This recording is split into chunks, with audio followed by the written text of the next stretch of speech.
نبی کریم صلی اللہ علیہ وسلم نے فرمایا جو نیک اعمال کرتے ہو ان کو سنبھال کے رکھو، آخرت کے لیے ذخیرہ بنا کے رکھو۔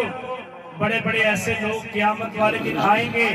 اللہ کے رسول صلی اللہ علیہ وسلم نے صحابہ سے پوچھا کیا تم جانتے ہو مفلس کون انسان ہے؟ صحابہ کہتے ہیں اللہ کے نبی جی ہمارے اندر تو مفلس وہ ہے من لا درہم لہ ولا مال لہ، جس کے پاس مال نہیں ہے، درہم و دینار نہیں ہے، کنگلا بندہ ہے، کنگال ہے، ہمارے درمیان تو مفلس وہ ہے۔ اللہ کے نبی صلی اللہ علیہ وسلم نے فرمایا وہ مفلس یہ نہیں، مفلس میری امت کا وہ انسان ہے جو قیامت والے دن آئے گا دنیا کے اندر بڑی بڑی محنت کر کے، راتوں کو جاگنے والا، عبادات کے اندر سارا دن گزارنے والا،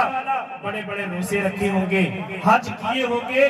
عمرے کیے ہوں گے، بڑے بڑے نیک اعمال کر کر کے، صدقات و خیرات کر کر کے اس نے اپنے آپ کو مطمئن کیا ہوگا، لیکن اس کے ساتھ ساتھ لوگوں پر ظلم کرنے والا، لوگوں کو قتل کرنے والا، گالیاں دینے والا، حقوق کو غصب کرنے والا بندہ، رشتہ داریوں کو توڑ دینے والا، خون بہانے والا،